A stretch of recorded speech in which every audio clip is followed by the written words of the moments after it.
welcome back to my channel. My name is Victoria and today we're going to talk small town romances. So I was going to say when I started this video that I recently started reading small town romances, but when I was compiling the list of small town romances recommendations that I wanted to give you guys, I realized that it's not new. My love of small town romances, it has just come about again.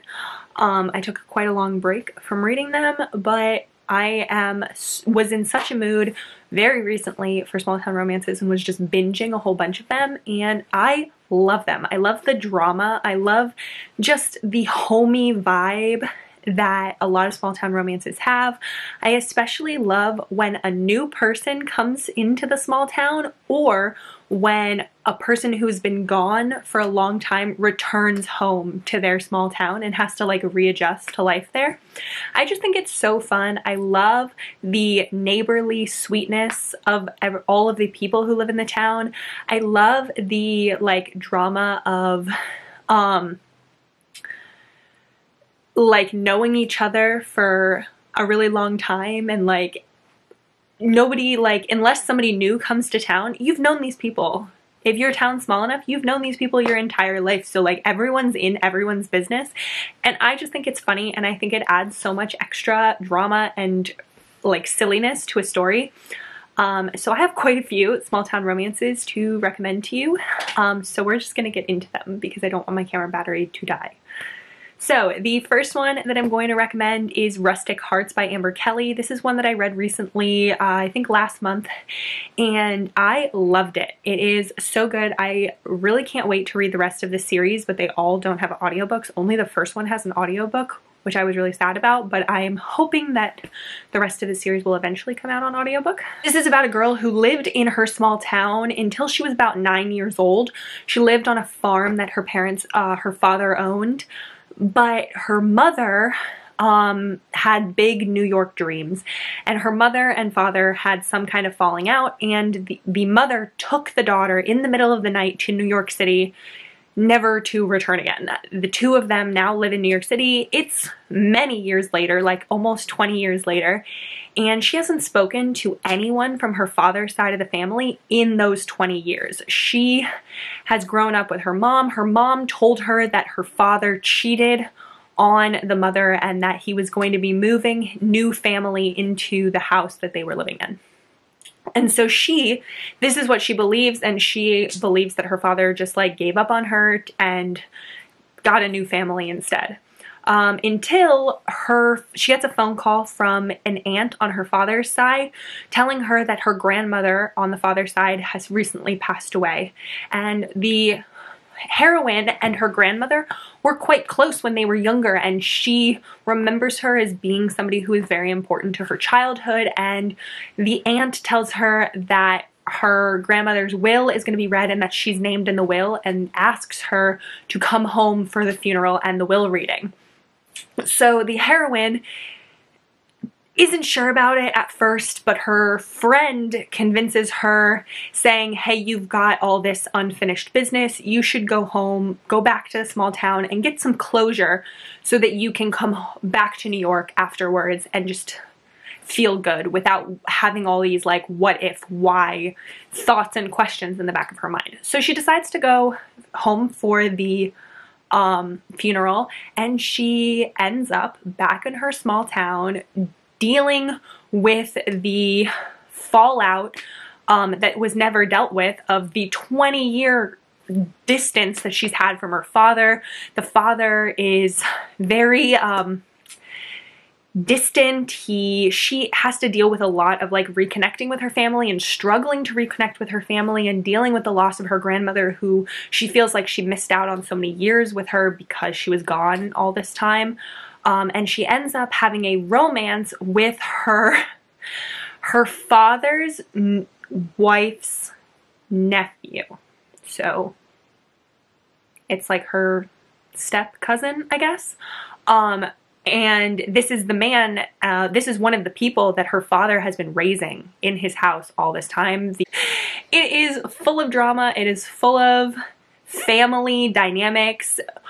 I really, really enjoyed the family dynamic part of this story. I thought it brought so much to it. I thought it was so interesting, and overall the romance was really cute as the heroine had to like readjust to being in this small town from being in New York City for most of her life. And the hero had to like readjust his expectations of what he thought the heroine was going to be. And so they both really have to change their minds about who the other person is, because they had these like viewpoints in their head of who the person was going to be. And they did not match those at all. So it's very, very interesting. It's very good, and I really, really enjoyed it. The next one that I'm going to recommend is actually a series, and that is the Bailey Brothers series by Claire Kingsley. This is a whole series of small town romances. I have not read book 1 or 2. I wasn't in book 1 and 2 follow the same couple, and they were not a trope that I wanted to read at the time when I was binging the series, but I read 3, 4, and 5 back to back and really, really enjoyed all 3 of those. I very much enjoyed them. They are all the books in the series follow the different brothers, except book 1 and 2 follow the same brother. And they are the Bailey brothers, and they live in a small town called Tillicum, and it is a very small town, and it has that awesome small town vibe. There's even a feud. The Baileys and the Havens, their families have been feuding for generations, so long that they don't even know when the feud started, but everyone in town just accepts the feud and is just like, where the Baileys and the Havens are feuding, and that like that's just the truth. And so the Bailey and the Haven families hate each other so much so to the point that this tiny town has 2 diners. It has 2 bars. It has 2 breakfast cafes, because there are the ones that the Baileys go to, and there are the ones that the Havens go to, and each side has like supporters, and so the people of the town like choose a side for the feud, and they only go to the Bailey places, or they only go to the Haven places. It's so ridiculous and such a drama, but it's just the kind of thing that like is accepted in a small town, and it is just the most hilarious. So book 3 in this series is a Grumpy Sunshine romance, and it has a new heroine entering the town and staying with Evan Bailey. Book 3 is a boss's daughter romance. The hero in that one, the brother in that one, is a firefighter, and he has a friends with benefits relationship with his boss, the fire chief's daughter, when she comes to town, and they end up falling in love. And then book 5 is a surprise pregnancy enemies to lovers romance. And they are all amazing. They are all so good. I love the cozy vibes. I love the heroes in them. Claire Kingsley's heroes are just like, I just want to like cuddle and hug them. I just love them so much. I think that they make great partners, and their romances are sexy and sweet and just so good, and I love them. The next series that I'm going to recommend is the True North series by Serena Bowen. This is a series set in small town Vermont, and this one that I grabbed, this is a very long series.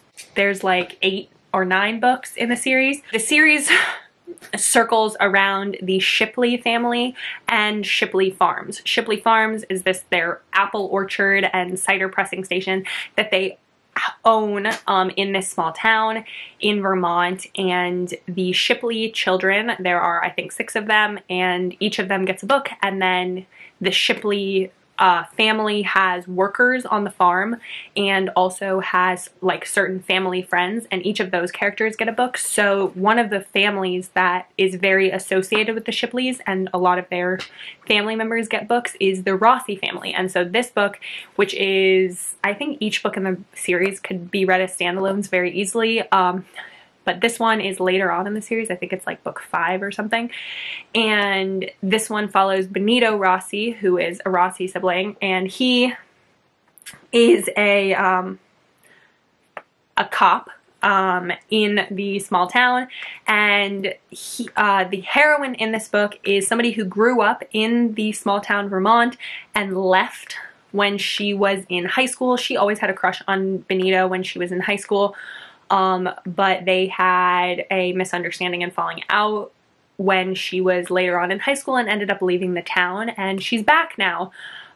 She is a meteorologist and on-camera broadcasting person, and she worked in the big city as a meteorologist, and she accidentally drew a dick on the weather map and got fired, or like not really fired, but like sent off to small town and off air as like a punishment. And she ends up back in her hometown and ends up reconnecting with her childhood crush, Benito Rossi. It's very interesting. The small town Vermont and the Tillicum are such different vibes of small town, but they both still have that like small town drama vibe that I love. So it's so interesting, and I really love the series too. The next one that I'm going to recommend is a Melanie Harlow book. Melanie Harlow writes a lot of small town romances. The one that I'm going to recommend is Drive Me Wild. This one is about a car mechanic as the hero, and he is out with his friends one night when this woman in a car and wearing what looks like a wedding dress comes driving into town and ends up getting into a car accident. She hits like a telephone pole or something as she's driving like very haphazardly down the road. And he and his friends see this whole event happen, and they run outside in order to help her. And as the mechanic in the town, he ends up helping her out and bringing her car to his shop in order to fix it. But he needs to get some parts delivered, and so she ends up staying in the town for longer than she meant to.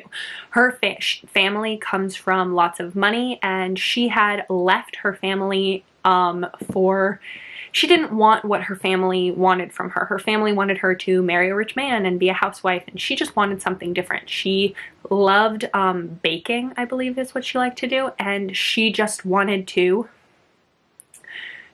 not follow in her family's plan for what her life was going to be.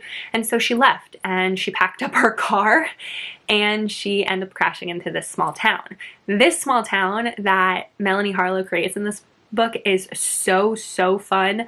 This one is a very nosy neighbors type small town. The heroine needs a place to stay, and so the hero asks his mother, but his mother is like trying to get the two of them together because she wants her son to get married.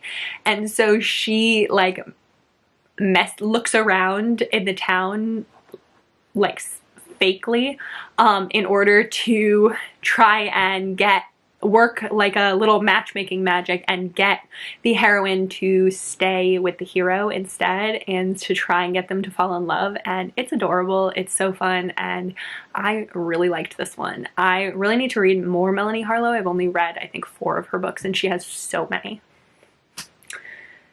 Next one is the absolute queen of small town romances, and that is Devanny Perry. Devanny Perry writes so many small town romances, and I have only really dipped my toe in the water of what her books are. She has so many more that I really need to get to. One that's my absolute favorite is Riffs and Refrains.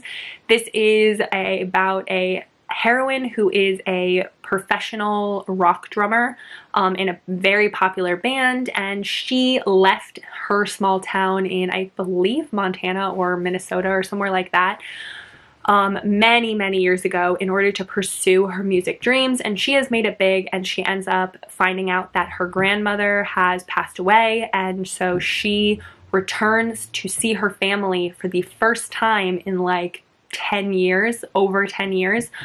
And she goes back for the funeral because her grandmother was like the only one in her family who she actually stayed in contact with, who she actually, her grandmother was the only member of her family who she felt believed in her. And so she goes back to small town Montana for the funeral and ends up having to reconnect with her family and dealing with all of their issues. And she also ends up reconnecting with her childhood boyfriend, her childhood love, who stayed in the town, is a single father. His wife passed away, and who has unfinished business with the heroin. And they end up reconnecting, and it's really, really adorable. It's very emotional. It reminds me a little bit of Rustic Hearts. I think if you liked Rustic Hearts, that you should try this one, and vice versa. I think that they have very similar like ideas behind them, and very similar vibes. So if you liked one, I think you would like the other. Next one that I'm going to recommend is All Roads Lead Here by Mariana Zapata. This one is a Grumpy Sunshine romance about a heroine who gets out of a very toxic, bad relationship that she's been in for a very long time, and ends up going back to the last town that she lived in with her mom. Her mom was a very experienced hiker and went on a hike one day and never came back, and they never knew what happened to her. And so she really needs to like reconnect with her roots and reconnect with her mom. And so she goes back to this small town that she lived in with her mom, the last place that she saw her mom, and she's like, this is where I need to be. And she ends up moving into the guest house, or like above the garage, of this single father, with his teenage son. And she ends up having a romance with the single father whose guest house she's renting. It's amazing. I absolutely loved it, and it's one of my all-time favorite Mariana Zapata books. Then the next one that I'm going to recommend is actually Small Town Alaska, and that is The Simple Wild. This by K.A. Tucker. This one is about a girl whose name is Kala, and she lives in Canada, big city Canada, I think, like Toronto or something. She lives in the big city with her mom and her stepdad, and she and her father don't talk. She hasn't spoken to her father in a very long time, but she knows he lives in Alaska. And she gets a phone call from her father's, like, receptionist, I believe. And her father's receptionist tells her that the father actually has cancer, and that basically, if you ever wanted to reconnect, ever wanted to see your father and talk to him, now would be the time. And so she makes the decision to deal with sort of her unfinished business with her father, and she flies to small town Alaska to see her father and try and get some answers and like reconnect a little bit with her father before he dies, basically.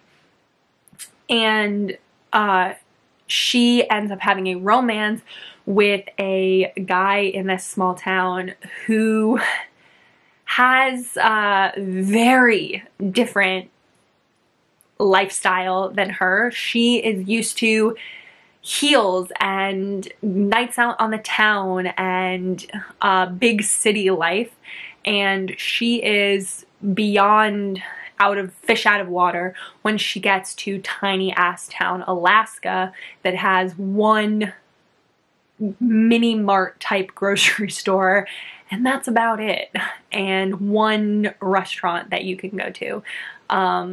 She doesn't know how to drive. She's very not in her element there, and she has this sort of opposites attract enemies to lovers type romance with the guy there whose name is Jonah, while she works to attempt to get some answers from her father. It's very interesting, and I really, really liked it. It's another one that I believe that if you like this one, you would like Rustic Hearts, because they have very similar vibes. So that is actually the last one that I was going to talk about. I hope that you enjoyed this video and that you find a small town romance that you love. As always, if you have any recommendations for me, please leave them in the comments, because I'm always looking for good books to read, But that's going to be it for this video. So thank you so much for watching, and please subscribe so you can see more content from me. And I hope you have a great day. Bye.